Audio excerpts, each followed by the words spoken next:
这个视频呢，就来反驳一下最近被刺杀的查理·柯克，为什么他并不是歧视女性、歧视少数群体、种族主义白人至上的一个人。首先呢，我们先来看一下查理·柯克，他一个最好的朋友是谁？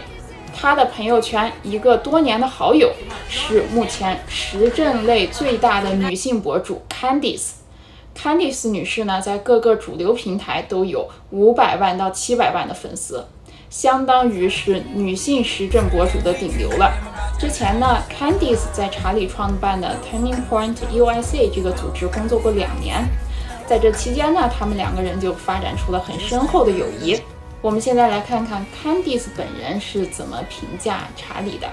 Charlie really was an amazing person. You know, he was like, we were really close. And he was my best friend and my brother. I will never allow the memory of Charlie to be forgotten, obviously, because there is no Candace without Charlie. 通过以上的视频，我们可以看出来，他们2个关系真的是非常的好。如果说查理是一个歧视女性、歧视黑人的人，他们2个是怎么玩到一块儿的呢？这明显说不通，对不对？当然，有人可能会说，查理呢和 Candace 玩得好，只是因为 Candace 名气大，蹭他的流量而已。那接下来我们再看一下这2个例子。Charlie Kirk sent me a direct message, and I'm going to show you what it said. This is almost 6 years ago exactly now, as of this video. I had not spoken to him in person or on social media. He started the conversation. You know what he said? 3 words. You are terrific. Now, bear in mind, this is back before I was blessed with the followership I have now. I had fewer than 10,000 followers on Instagram, very small Facebook presence, wasn't even on TikTok at the time. But the fact of the matter is, this young man, this leader of Turning Point USA, reached out to me and saw something I had done. And he felt so moved that he reached out to me himself to encourage me. And then he went a step further. He invited me to the BLS, which is the Black Leadership Summit Turning Point USA was putting on in Washington, D.C. I told him, transparently, I was in between jobs and didn't have the money to fund my trip. He told me that they had scholarships available and to email him directly, and he'd be able to take care of it.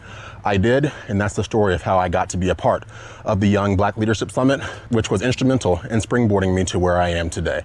Now, I share that story because he didn't have to do that.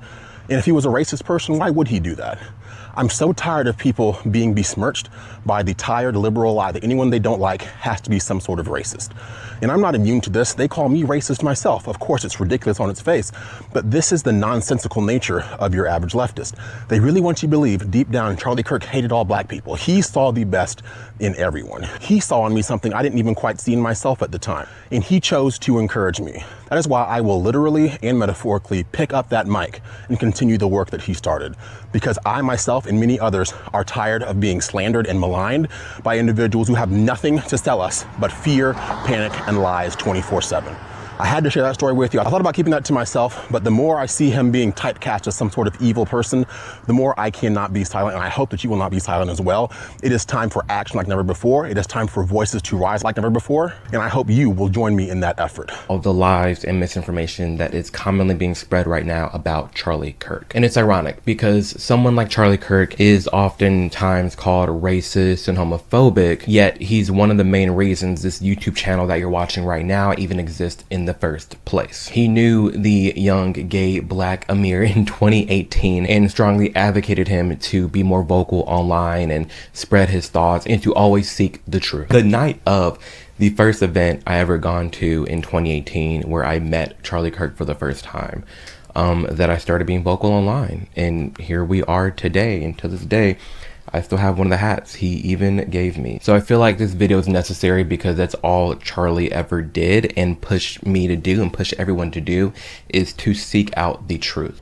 类似上面这种案例并不是少数，可以看到无论是大博主也好，没什么粉丝的素人小博主也好，大家在查理被暗杀之后都纷纷出来发视频怀念他，讲述自己和他之间的故事。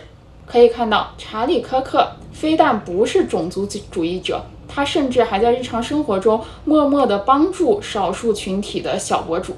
如果说他真的是像某些人所说的白人至上，歧视女性，歧视黑人，歧视同性恋，那为什么他要做这些事情呢？这根本就说不通，对不对？我们都知道查理他是一个基督徒。接下来我们再看看查理在辩论中面对同性恋跨性别他是怎么说的。 I'm a gay conservative, and I just want to kind of ask you, like, what do you have to say for people like me who kind of feel like, I guess, it's kind of hard for gay conservatives because there's not a lot of us. So, like, what do you have to say to other gay people who need to realize, like, they do have a choice? Yeah, first of all, welcome to the conservative movement. I don't think you should introduce yourself just based on your sexual attractions. No, I agree. I like because that's not who you are. I like to be thought of as a person, and for sure, you are a complete human being, and I'm sure you treat people well, and you're studying something. So I want to get away with this idea that you're gay anything. I just think that we have gone a long way in the negative direction in this country, where we act as if the most important part of your identity is what you do in the bedroom. It doesn't mean that much to me, but if you ask from a perspective as a Christian, I don't agree with that lifestyle, but politics is about addition and multiplication. I imagine you agree with a lot of what we talk about. Absolutely. Right? Strong borders, strong country, and for that, we welcome you into the conservative movement. Thank you. I just want to say I'm a transgender male. What age should kids be able to get things like hormone therapy? Because I don't know what's true, what's not. Tell me, are you comfortable telling me your story? I've known that since like 3rd grade, and I'm currently 19, almost 20. I've known basically since then. I didn't start going by like a different name until 7th and 8th grade. I just don't know, like, with the whole medical stuff, like what's true, what's not, what's helpful, because I've heard so many different opinions. First of all, thank you so much for that. Yeah, of course. So I'm going to have an opinion that very few people will ever tell you, which is I want you to be very cautious putting drugs into your system in the pursuit of changing your body. I instead encourage you to work on what's going on in your brain first. I think what you need first and foremost is just a diagnosis. Just someone that is going to listen to what you've gone through, listen to what else is going on. My prayer for you, and again, very few people will say this, I actually want to see you be comfortable in how you were born. Yeah. I know that you might not feel that way, but I think that is something that you can achieve. I think that with the right team and the right people, you don't have to wage war on your body, you can learn to love your body. 通过上面2个视频我们可以看到，虽然作为一个基督徒，他个人呢并不支持像同性恋跨性别这种生活方式，但是呢在对话中他依然表现得非常的友善尊重。很多人说查理是极右翼，这完全是乱贴标签。其实在右翼里面他算是相对比较温和的右翼了。查理 Kirk 他在各个方面的立场基本上就是一个最典型的基督徒的价值观。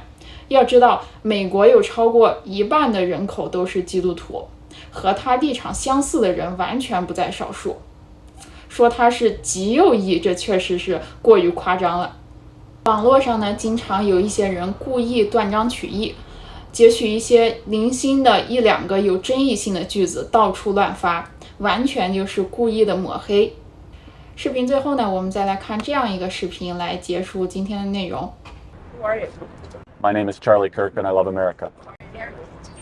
Because I love talking with people I disagree with. What have you done for your country? Started an organization that's now on 1,000+ campuses to save the greatest culture and country ever to exist. Is it necessary? Well, considering I've been assaulted, followed, stalked, and had things thrown at me, the greatest protection I have is cameras. We record all of it so that we put it on the internet so people can see these ideas collide. When people stop talking, that's when you get violence. That's when civil war happens. Because you start to think the other side is so evil and they lose their humanity.